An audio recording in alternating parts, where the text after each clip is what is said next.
Very good evening to each and everyone who are present over here. जैसे कि आज हम कोरोना से डरोना की मुहिम को चला रहे हैं और आज उसी के साथ एक और अवसर हमारे साथ जुड़ा है वर्ल्ड फैमिली डॉक्टर्स डे का।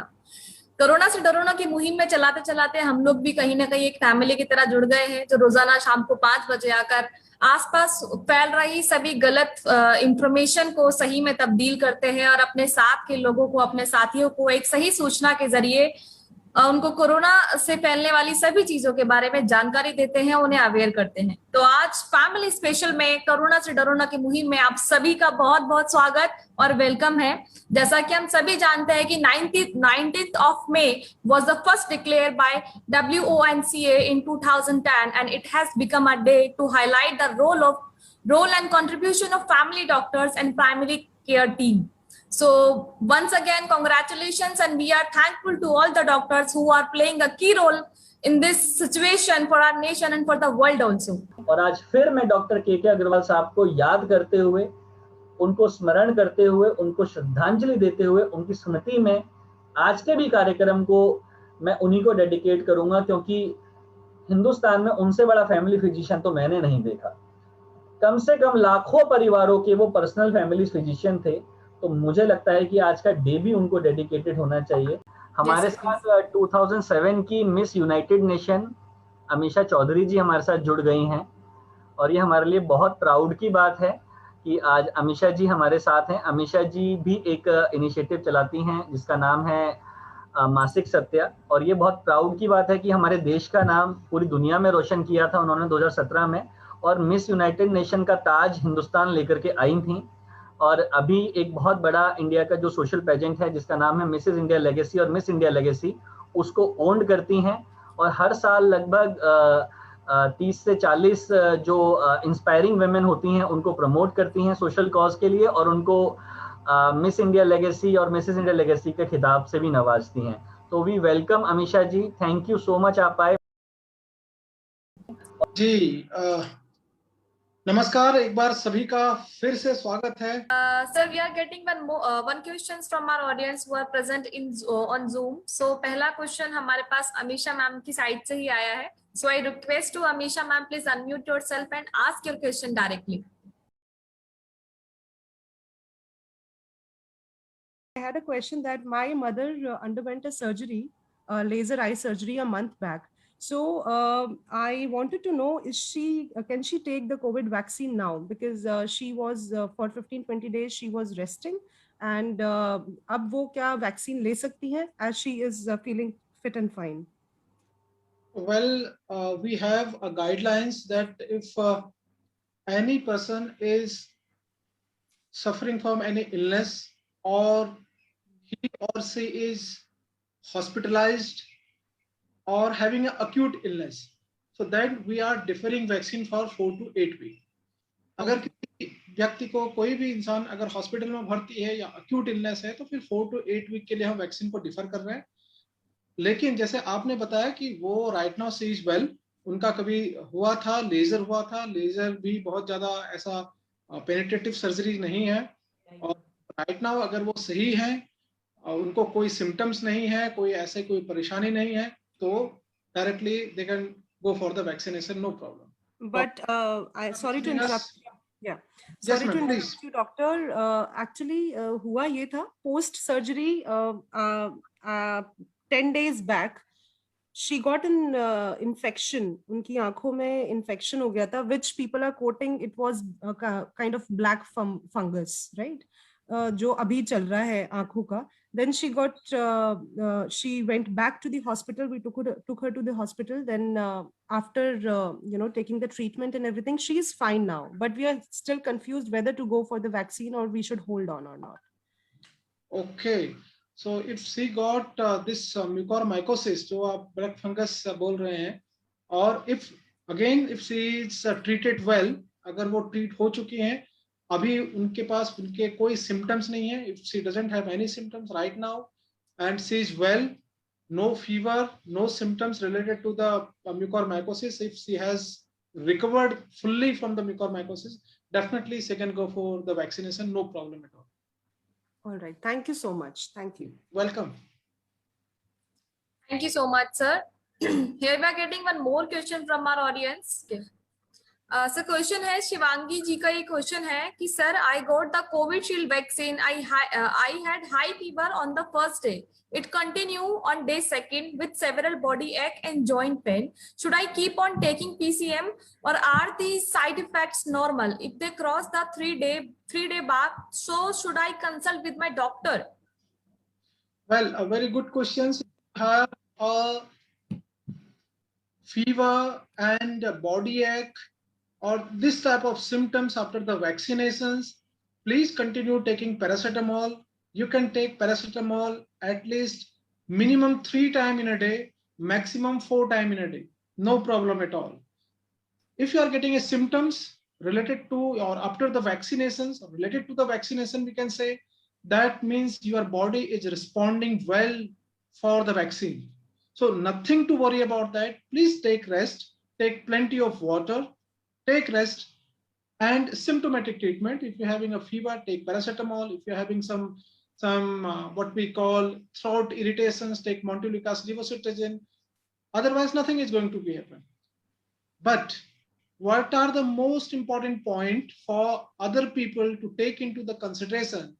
If after vaccination, if somebody is having the palpitations or having the cardiovascular involvement, I mean respiratory distress, okay, सांस फूल रहा है या फिर चेस्ट पेन हो रहा है बहुत तेज, या फिर हम ये कह सकते हैं कि उनको न्यूरोलॉजिकल सिम्टम्स आ रहे हैं, कहीं पर कोई हाथ या पैर सुन्न हो रहा है, तो इस केस में डेफिनेटली तुरंत आपको जो वैक्सीनेशन सेंटर में ही जहां से आपने वैक्सीन लिया है या तो अगर आपके नजदीक है वहां पे ऑलरेडी एक इमरजेंसी एरिया भी गाइडलाइंस के हिसाब से बना हुआ होता है, वहां उनको इन्फॉर्म कर सकते हैं या किसी भी इमरजेंसी में या किसी भी डॉक्टर्स को आप इन्फॉर्म करना चाहिए, ये है। अदरवाइज हल्का सा खांसी बुखार और शरीर में दर्द 2 या 3 दिन तक होता है, उसके बाद नॉर्मली नीचे आ जाता है। आपने पूछा कि 3 दिन से ज्यादा हो सकता है, 3 दिन में आपका बुखार कम हो जाए लेकिन थकान आपको चौथे दिन भी रहे। कुछ लोगों ने 5वें और 6ठे दिन भी ये बताया था कि हमें हल्का सा वीकनेस रहता है, ये रहता है। It's very simple and very easy and you are not suppose to take worry about that. ये रहता है 3-4 दिन तक या 5 दिन तक, automatically it comes down, nothing to worry, take symptomatic treatment and lots of water. Thank you so much, sir. Yes, dealer Mohan sir wants to ask something. Yes, sir, please ask your question and first unmute yourself. Okay. Yeah, good evening, doctor. Good evening, everyone. Yes, good evening. Actual में मैंने 30 मार्च को Covishield vaccination हुआ था मेरा, लेकिन 21 अप्रैल से मुझे Covid infection हुआ और 45% लंग्स इन्फेक्शन था। तो मुझे 16 mg मॉर्निंग और 16 mg इवनिंग में स्टेरॉइड दिया गया, जो 8 दिन तक रहा। उसका क्वांटिटी कम किया गया mg, बल्कि 10 डेज दिया। तो अभी मुझे अब मैं नॉर्मल हूँ, सब कुछ ठीक है। SpO2 मेरा जो है वो अभी 95 96 फ्लक्चुएट करता है, 95 कांस्टेंट रहता है।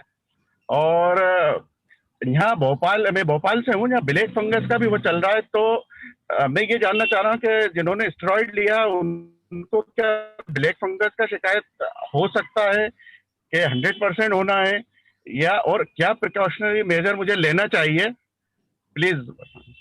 I am very happy with your concern sir. आपने बहुत अच्छा प्रश्न पूछा और ऐसे ही प्रश्न लोग पूछते रहेंगे तब तो क्या है, हमको बहुत खुशी होगी। बहुत ही सटीक क्वेश्चन है और ये प्रश्न का जब मैं उत्तर दे रहा हूँ तो मेरा बहुत सारे लोग जो मुझे सुन रहे हैं उनसे निवेदन है कि इसको गौर से सुने। जो ब्लैक फंगस की बात अभी चल रही है, बहुत ज्यादा हैवॉक है। मैं डेली 200 इतना बिजी शेड्यूल होने के बाद भी मैं निकालता हूँ लोगों को समझाने के लिए। जिस हिसाब से मीडिया में ब्लैक फंगस और म्यूकोरमाइकोसिस चल रहा है, इससे करने की आवश्यकता नहीं है। ये किसी को घर में ही बैठ के नहीं होने वाला है। ये पर्टिकुलर ग्रुप में इसका ज्यादा रिस्क है, वो मैं पर्टिकुलर ग्रुप का नाम अभी लेने वाला हूँ। लेकिन ब्लैक फंगस जो आप मीडिया में पढ़ते हैं, जो आप अखबारों में बहुत ज्यादा पढ़ते हैं, तो इससे आप घर बैठे मत घबराइएगा कि ये पता नहीं क्या है। कुछ लोगों में और इतना जितना ज्यादा बताया जा रहा है, अगर 100 मरीजों में से 10 या 12 को हो जाता है तो ये इससे पहले भी होता था। ये कोरोना की तरह नहीं है कि कोरोना नया है, इससे पहले तो कोई था ही नहीं। कोरोना बिल्कुल नया है, लेकिन ब्लैक फंगस और ये म्यूकोरमाइकोसिस नया नहीं है, इससे पहले भी होता था। तो एक तो प्लीज पैनिक ना हो, घबराए नहीं अलग अलग प्रकार की न्यूज को सुनकर, क्योंकि एक तो नीम पहले ही चढ़ा है, ऊपर से करेला, ऐसा नहीं होना चाहिए। आप लोग सुरक्षित हैं और सुरक्षित रहेंगे। दूसरा, पैनिक ना होने की बात मैं जब बता रहा हूं, ब्लैक फंगस जो हम बात कर रहे हैं, म्यूकोरमाइकोसिस की जो बात कर रहे हैं, यह एक फंगल इन्फेक्शन है और इसका 100% ट्रीटमेंट है। हाँ, ये बात जरूर है कि दवा मिलने में कुछ दिक्कत आपको आ सकती है, लेकिन इसका 100% इलाज है। अभी मैं आपके प्रश्न में आता हूं। आपने कहा कि स्टेरॉइड लेने से, जो मैंने लिया है, आपने स्टेरॉइड लिया है और बहुत अच्छे से आपने बताया कि 8 दिन लिया। तो 8 दिन अगर आपने स्टेरॉइड लिया, तो पहले तो मैं आपके डॉक्टर्स की भी तारीफ करना चाहूंगा और आपकी भी, कि आपने दिन गिन के रखे और उन्होंने भी आपको 8 दिन के लिए दिया। 8 दिन अगर आपने स्टेरॉइड लिया हुआ है, तो इसका मतलब ठीक है, आपने अपनी बीमारी के लिए ही स्टेरॉइड लिया। शायद आपको जरूरत होगी, आपका SpO2 94 से नीचे गया होगा, तब आपने स्टेरॉइड लिया। स्टेरॉइड जो लोग लेते हैं बिना किसी सोच समझ के भी, या बिना डॉक्टर की सलाह के जो स्टेरॉइड ले लेते हैं पहले दिन से, वो वास्तव में इस फंगस के चपेट में आ सकते हैं। इसमें जो हाई रिस्क ग्रुप होता है वो होता है डायबिटिक, रीनल फेलियर जिसका किडनी ट्रांसप्लांटेशन हुआ है, या फिर जो लोग बहुत क्रोनिक डिजीज में हैं, जिसे हम कहते हैं कैंसर। कैंसर का इलाज जिनका चल रहा है, जिनको कैंसर है, जिनका किडनी फेल है या किडनी ट्रांसप्लांटेशन हुआ है, जो बहुत लंबे टाइम से स्टेरॉइड या फिर ऑटो इम्यून और इम्यून सप्रेसर ले रहे हैं और इम्यून मॉड्यूलेटर ले रहे हैं, उन लोगों को सावधानी बरतनी है। डायबिटीज में, अनकंट्रोल्ड डायबिटीज वालों को ये सबसे ज्यादा हो रहा है। सर, जिन्होंने मेरे से क्वेश्चन पूछा है, अगर आपको डायबिटीज है तो प्लीज अपना डायबिटीज को कंट्रोल कीजिए। आपको, अगर आपका शुगर 250 से ऊपर है, प्लीज इंसुलिन लेना शुरू कर दीजिए। डॉक्टर से, कोई भी डॉक्टर टेलीमेडिसिन में आजकल है, इंसुलिन शुरू कर दीजिए। क्योंकि जिन भी लोगों को ये म्यूकोरमाइकोसिस हो रहा है, वो, उनको देखा गया है कि उसमें शुगर कंट्रोल ही नहीं है। बाकी जो भी लोग हैं, जो जिन्होंने स्टेरॉइड का मिनिमम यूज करें, डॉक्टर के सलाह के हिसाब से करें। मैक्सिमम अगर जरूरत होती है, SpO2 94 से नीचे अगर है, तभी स्टेरॉइड लेंगे आप। 94 से ऊपर है, जैसे आपने बताया 95, 96, बुखार है आपको, कोई बात नहीं, स्टेरॉइड नहीं लेना है। प्रारंभ के 5 से 6 दिनों में स्टेरॉइड का कोई यूज नहीं है, प्लीज स्टेरॉइड मत लीजिए। क्योंकि जो लोग स्टेरॉइड लेते हैं, वो वायरस को अपने अंदर और जगह देते हैं फ्लेयर अप होने के लिए। और अगर जिसका लंग इन्वॉल्वमेंट नहीं भी होने वाला होगा, जो अपने मन से स्टेरॉइड लेते हैं, उनका लंग्स अपने आप ही फिर इन्वॉल्व हो जाएगा कुछ दिनों बाद। इसलिए स्टेरॉइड को अपने मन से और बहुत ज्यादा दिन तक न लें। देखा गया है कि कुछ लोग स्टेरॉइड अगर 3 हफ्ते से ज्यादा लेते हैं, या फिर हाई डोज में 1 हफ्ते तक भी लेते हैं, तो वो लोग को ये ब्लैक फंगस बहुत जल्दी होता है, म्यूकोरमाइकोसिस जल्दी होता है। क्यों होता है? क्योंकि उनका इम्यून लेवल सप्रेस हो जाता है। ये रही एक बात। दूसरी बात, अगर कोई लोग पॉजिटिव नहीं है या घर पे हैं, वो पॉजिटिव हो गए हैं और उनको डायबिटीज है, या जितने मैंने ग्रुप का नाम बताया हाई रिस्क ग्रुप, तो प्लीज वो अपने जो मेन जो सिम्टम्स है, जो उनकी पुरानी दवा चल रही है, उसको कंटिन्यू रखें, अपना शुगर लेवल को कंट्रोल करें। कोशिश करें कि, देखिए, ये जो फंगस है ना, ये हर जगह है, ये आपके घर में भी है, मेरे घर में भी है, हर जगह है। ये जो फंगस है इन्वायरमेंट के लिए तो अच्छी है, क्योंकि ये डिकम्पोज करती है। लेकिन जिन लोगों का इम्यून सप्रेस हो जाता है, इम्यून दब जाता है, उसको ये इन्फेक्ट कर देती है। तो अपनी इम्यूनिटी को, और इम्यूनिटी हम मान के चलते हैं कि इन लोगों की सप्रेस होगी, जिनको कि लॉन्ग स्टैंडिंग डायबिटीज है, कैंसर है, क्योंकि पहले से इलाज चल रहा है। ये लोग ध्यान रखें कि इनके घर के आसपास, अगर ये हॉस्पिटल में नहीं भी भर्ती है, तो शीलन और ये चीजें ना हो, क्योंकि वहां पर भी फंगस बनती है, वो फंगस भी इन्फेक्ट कर सकती है। अगर ये बाहर जाते हैं या किसान हैं, तो पूरे कपड़े पहन के जाएं, जूते पहन के।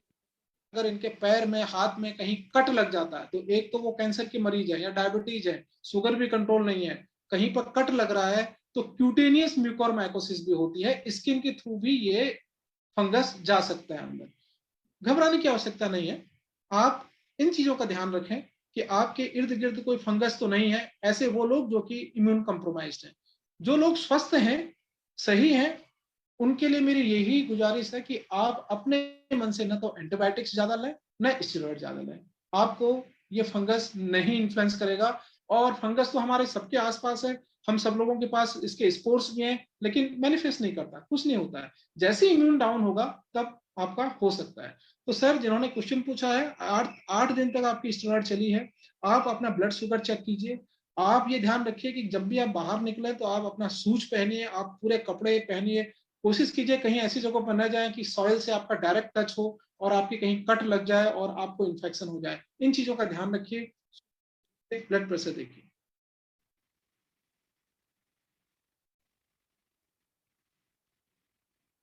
अनम्यूट कर लीजिए Kamini ji. Thank you so much sir. Zoom पर हमारे पास लगातार काफी सारे क्वेश्चंस आ रहे हैं, तो किसी ने क्वेश्चन लिखा है पर उनका नाम रेडमी के नाम से शो हो रहा है। अगर आप सुन रहे हैं तो प्लीज अनम्यूट करिए अपने आप को, क्वेश्चन डायरेक्टली पूछिए।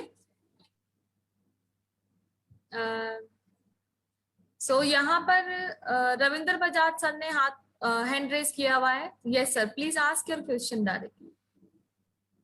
रविंद्र बजाज सर ने नमस्कार डॉक्टर साहब। जी नमस्कार। डॉक्टर साहब मैं रात को 203 शुगर था मेरा लेवल। मैं इंसुलिन लेता हूँ 12 पॉइंट रात को और 8 पॉइंट दिन में सुबह ब्रेकफास्ट से पहले बाद, यानी 7-7। रात को मेरा 203 था, मैंने इंसुलिन लिया और ग्लाइकोमेट GP2 लिया खाने से पहले, और रात को मैं सो गया दूध पी के।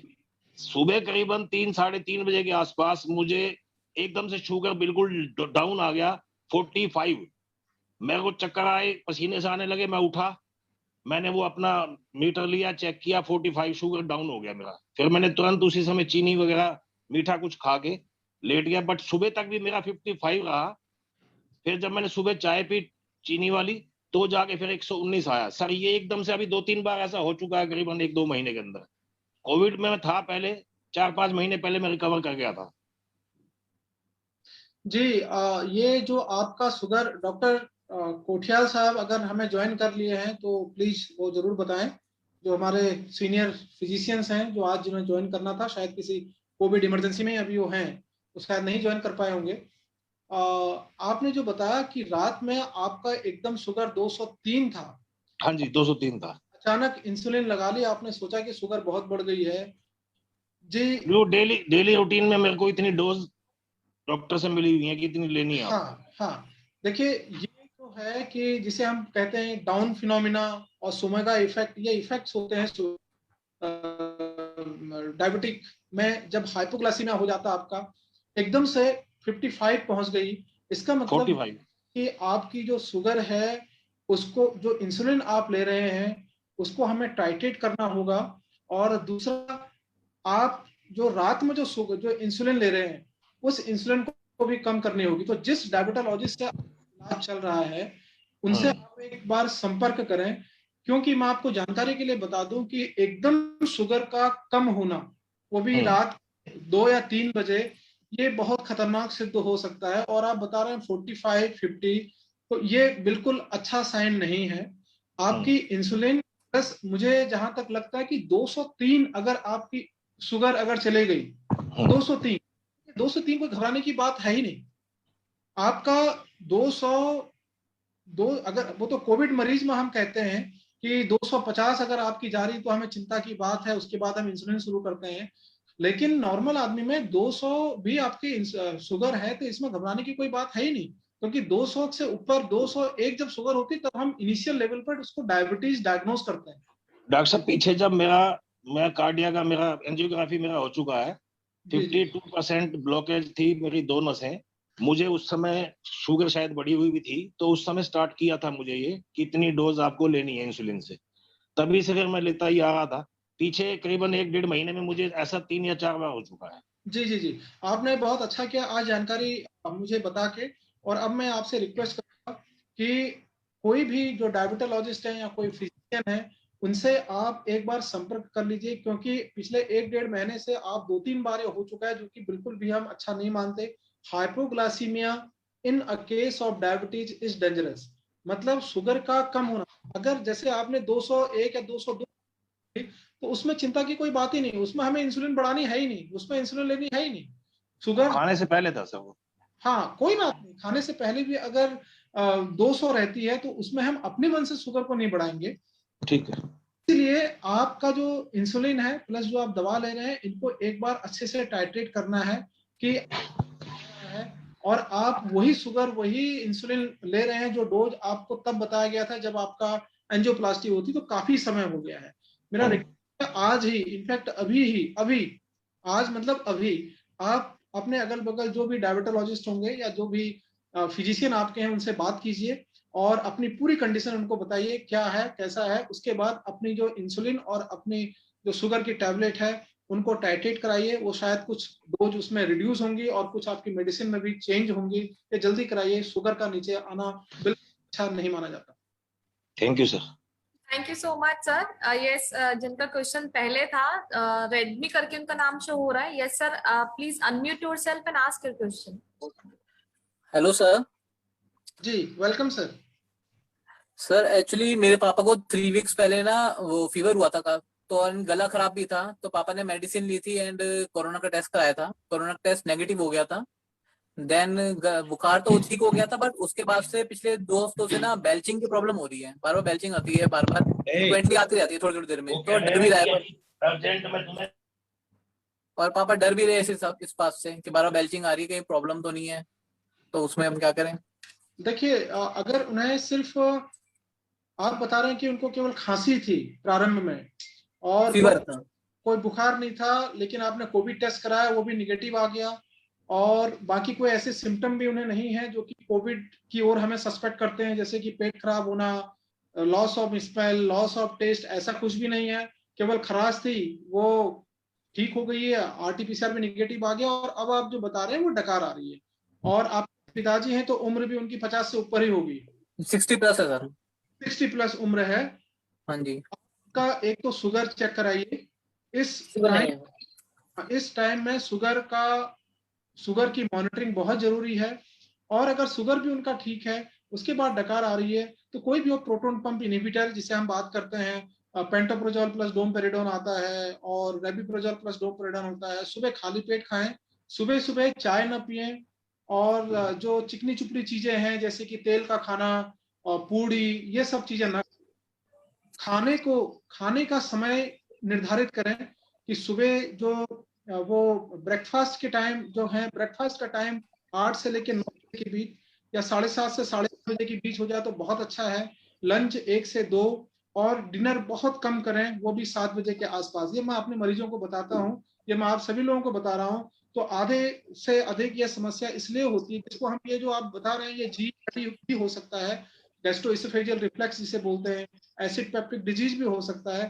तो इस समय जो है खाने का अपना नियम सही, और अभी जो तेल का खाना और बहुत तली भुनी ये चीजें बिल्कुल अवॉइड करें। सुबह सुबह पानी खूब पिएं, गुनगुना पानी पिएं, सुबह की चाय बिल्कुल ना पिएं। और मैंने आपको जो बताया प्रोटोन पंप इनहिबिटर आप सुबह खाली पेट ले सकते हैं, इसमें कोई ऐसी दिक्कत नहीं है। सर ये स्ट्रेस से भी हो सकता है, स्ट्रेस लेने से ज्यादा? बिल्कुल, स्ट्रेस अगर आप बहुत ज्यादा स्ट्रेस में, स्ट्रेस से भी हो सकता है, ऐसी कोई बिल्कुल सही बात है, बिल्कुल हो सकता है।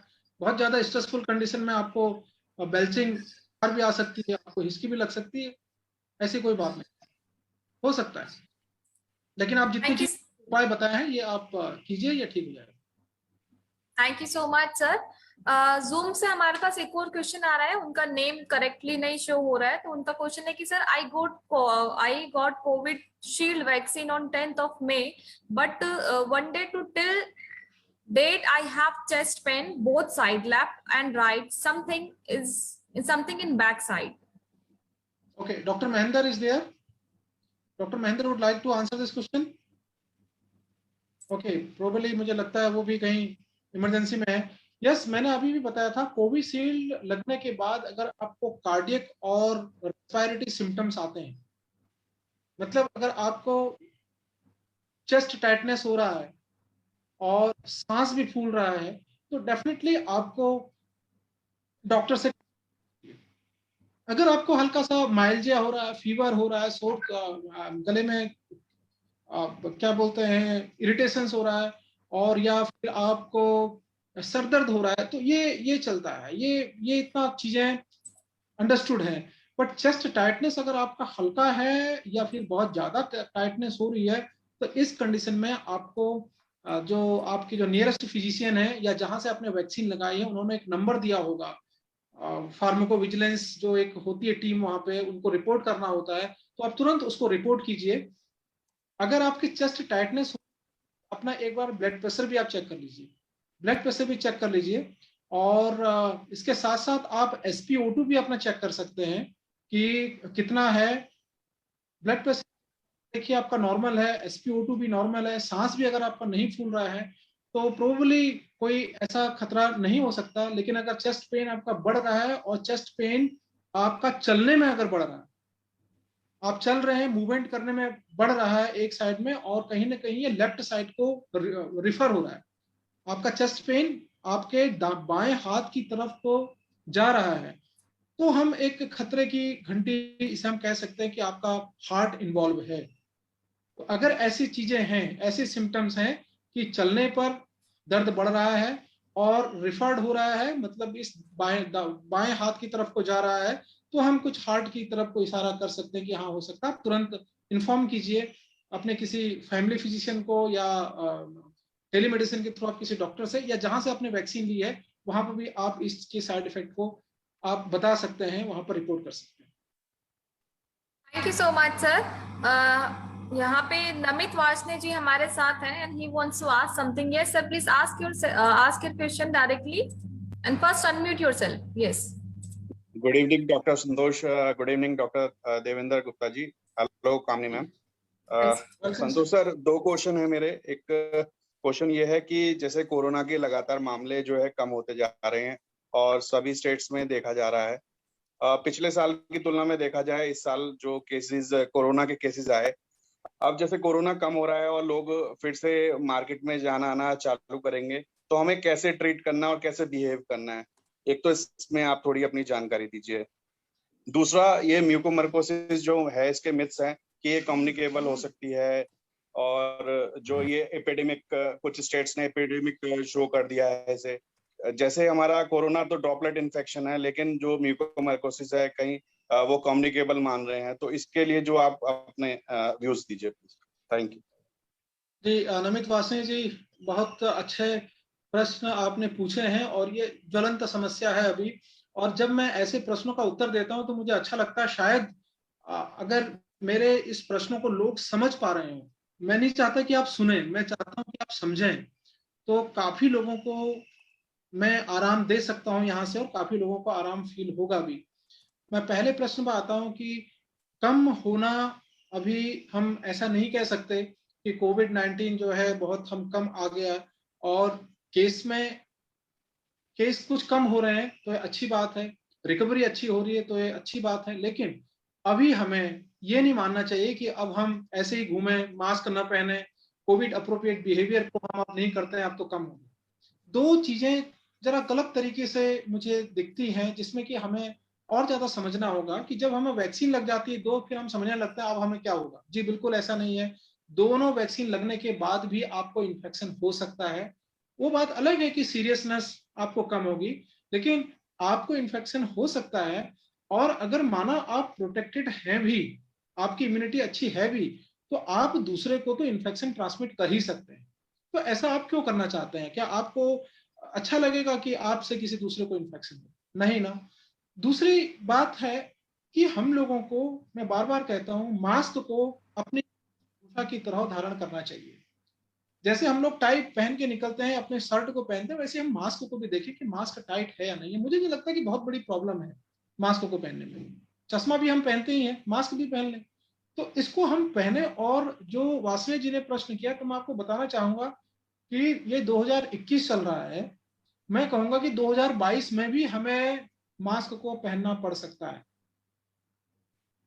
प्लीज इस चीज को हमें समझना होगा। बहुत टफ टाइम से गुजर रहे हैं हम लोग, और हम बहुत कुछ ऐसा नहीं कह रहे हैं कि हमें कोई ऐसा बहुत बड़ा हम दंड दे रहे हैं या बहुत बड़ा हम कुछ ऐसा उपाय कर रहे हैं जो हमारे लिए बहुत मुश्किल हो रहा है। आप सोशली कनेक्टेड रहिए, मैं आपसे कनेक्टेड हूं। आप वीडियो कॉल से अपने लोगों से बात कीजिए, आप दिल से कनेक्टेड रहिए, आप मन से कनेक्टेड रहिए। लेकिन कुछ चीजें हैं कि हम भीड़ न लगाएं मार्केट में अभी से, और अगर हमें कोई आवश्यक चीजों के लिए मार्केट में जाना भी पड़ता है तो जरा सा डिस्टेंस, सोशल डिस्टेंसिंग रखें, 2 मीटर की डिस्टेंस रख सकते हैं हम एक दूसरे से। और जो हम बात करते हैं सोशल डिस्टेंसिंग की या फिजिकल डिस्टेंसिंग की जो बात करते हैं उसको हम मेंटेन करें। हाथ बार बार धुलें, ये प्रैक्टिसेस हमें करनी होगी 2022 तक भी, 2022 की मिड तक, तो आप इसको समझते रहिए। दूसरा, आपने जो ब्लैक फंगस के बारे में बात की, तो इसके लिए मैं एक बात बताना चाहूंगा कि यह एक व्यक्ति से दूसरे व्यक्ति को नहीं होता है, no person to person transmission, एक आदमी से दूसरे आदमी को नहीं फैलता है।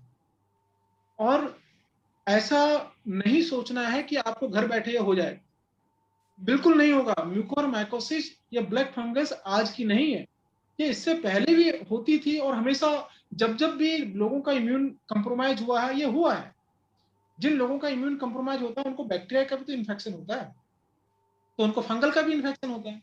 लेकिन कोविड में जो लोग डायबिटिक हैं, जिनका डायबिटीज कंट्रोल नहीं है, या जो स्टेरॉइड ले रहे हैं, या जो जिनका किडनी ट्रांसप्लांटेशन है, या जो बहुत क्रोनिक डिजीज वाले लोग हैं, और दूसरा जो हॉस्पिटल में 3-3, 4-4 हफ्ते जिनको जो एडमिट हो रहे हैं, उनका इम्यून वैसे ही सप्रेस हो जाता है क्योंकि स्टेरॉइड भी चलती, उनमें ये ब्लैक फंगस, और जिसे हम इनफैक्ट इसको हम ब्लैक फंगस भी नाम इसका गलत है, मैं भी ब्लैक बोल रहा हूँ, लेकिन ये ब्लैक फंगस है नहीं, ये म्यूरेल, जो म्यूकोरेल एक ऑर्डर होता है इसका, उस ऑर्डर की है म्यूकोरमाइकोसिस। ब्लैक फंगस नाम गलत है, ये ऐसा कुछ है नहीं, वो काला काला दिखता है इसलिए ब्लैक फंगस इसको नहीं, इसका नाम म्यूकोरमाइकोसिस ही है, एक फंगल इन्फेक्शन है, और कहीं से भी हो सकता है, हर जगह फंगस है। तो इसको हम कहें कि एंडेमिक हो गया, ये तो आपके घर में भी है, मेरे घर में भी है, हर जगह है।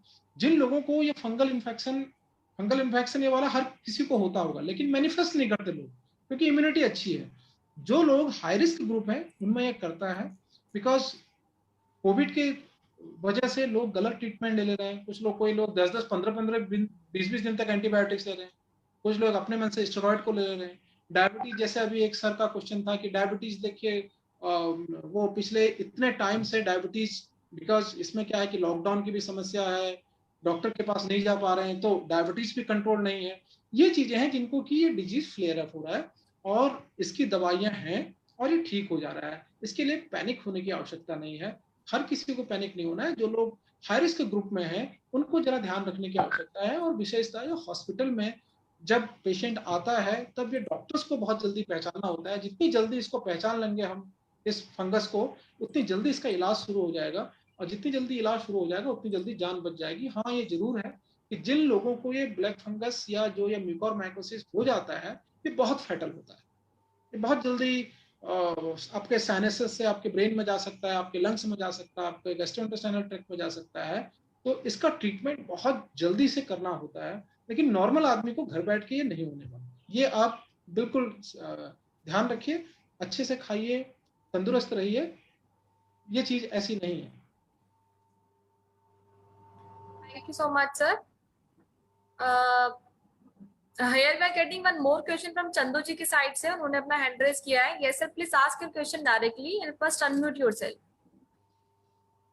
काफी समय से आप कुछ सवाल पूछना चाह रहे थे। Sir, please unmute yourself.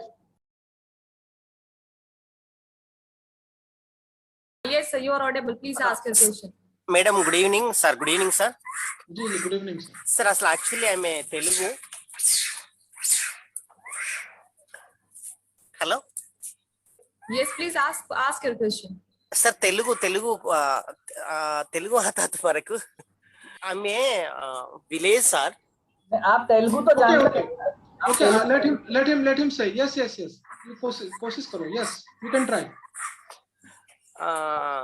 So actually, I'm suffering from a cold last 3 years.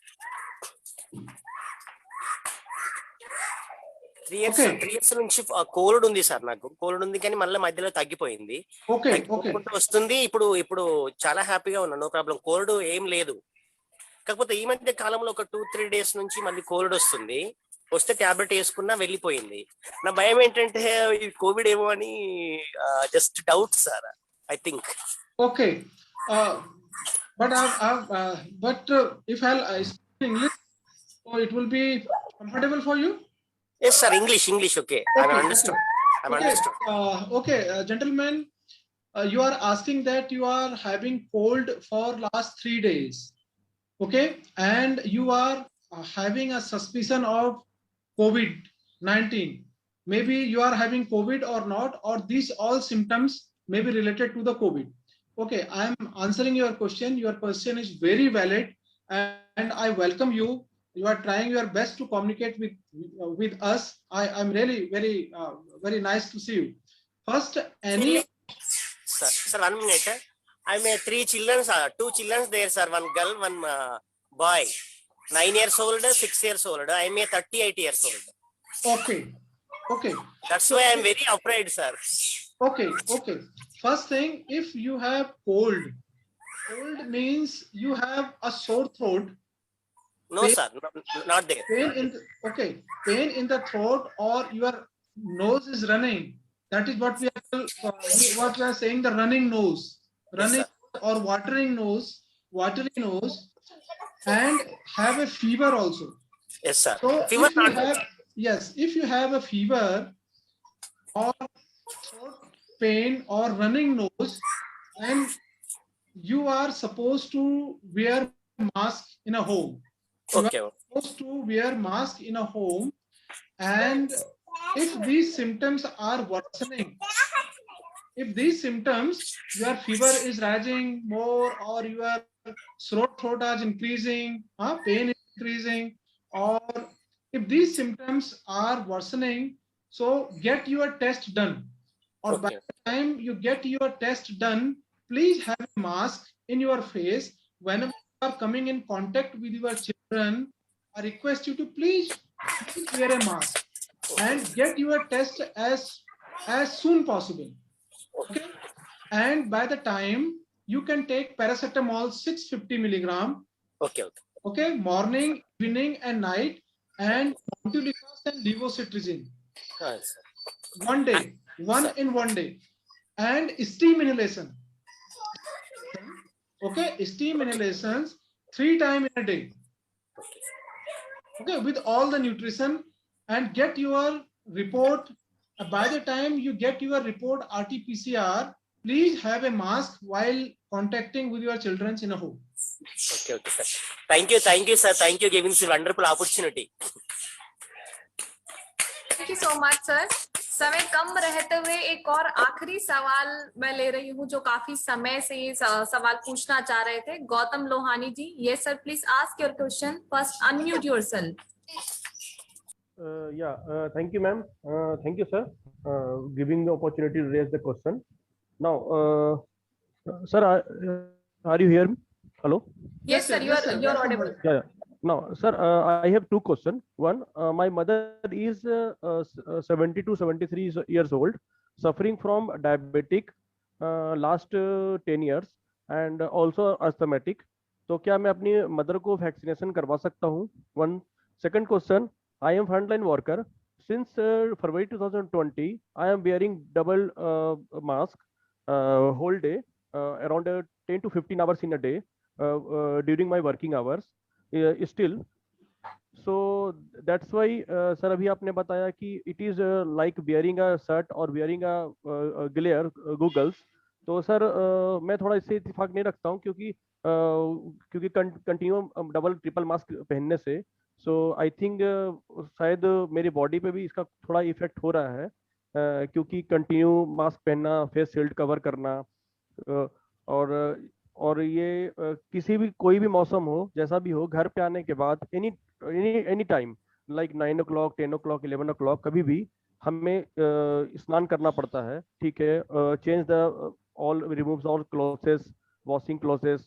ठीक है, तो उस कई बारी क्या होता है कि उसकी वजह से कफ कोल्ड भी हो जाता है. ठीक है, तो ये कोरोना के सिम्टम तो नहीं है, मैंने और भी डॉक्टर से पूछा है, लेकिन उन्होंने बोला कि it is a part of your job, तो आपको ये इसको करना पड़ेगा. तो उससे सर कैसे बचा जा सकता है?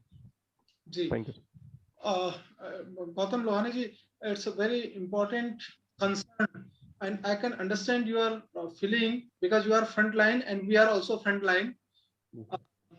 since morning to evening, whenever we are working in the hospital, so we had to have our mask also, and we are also using our mask. हम भी सुबह से शाम तक मास्क और हम तो N95 पहनते हैं, और हमसे भी जो दूसरे जो हैं, जो कि जिनकी जब हमारी कोविड ड्यूटी लगती है तो उसमें हम सुबह से शाम तक पीपी किट भी पहनते हैं, तो पीपी किट में ही हमें पेशेंट को देखना होता है। बिल्कुल ऑफ कोर्स, क्योंकि पेंडेमिक है और पेंडेमिक के टाइम में हमें अगर इस वायरस से बचना है तो कुछ परेशानी तो है। मैं बार बार इसलिए मैं ऐसा नहीं कहता कि मास्क पहनने से हमें बहुत ज्यादा खुशी मिलती है या बहुत ज्यादा अच्छा है, क्योंकि मैक्सिमम टाइम अभी तक हमने यूजुअली जब ऑपरेट करने के लिए सर्जन जाते थे तभी वो मास्क पहनते थे, या फिर बहुत ही रेयर केसेस में।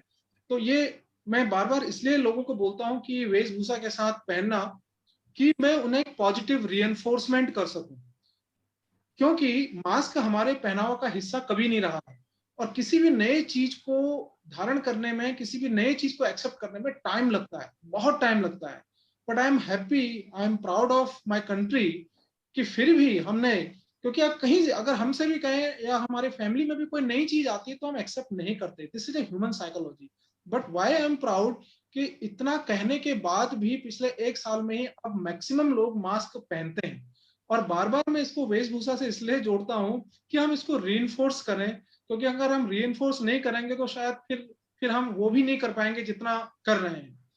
दूसरा, इससे हम कैसे बच सकते हैं? डबल मास्क अभी हम बोलते हैं जो कि हमारी टाइट फिटनेस रहे, क्योंकि जो वायरस है इसका जो म्यूटेंट वेरिएंट आ रहा है, इसकी जो ट्रांसमिशन रेट भी काफी हाई है और सीवियरिटी भी ज्यादा है, बहुत जल्दी ट्रांसमिट होता है ये वायरस।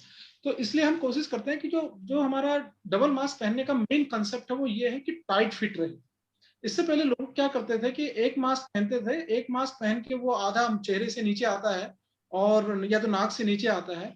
तो ऐसा नहीं है, अगर आप कोविड पॉजिटिव पेशेंट्स के इर्द गिर्द नहीं आते हो और आप जनरल क्राउड में जाते हैं, अगर आप एक सिंगल मास्क भी पहनते हैं, लेकिन उस सिंगल मास्क का जो फिट होना चाहिए आपकी फेस पे, वो ठीक होना चाहिए।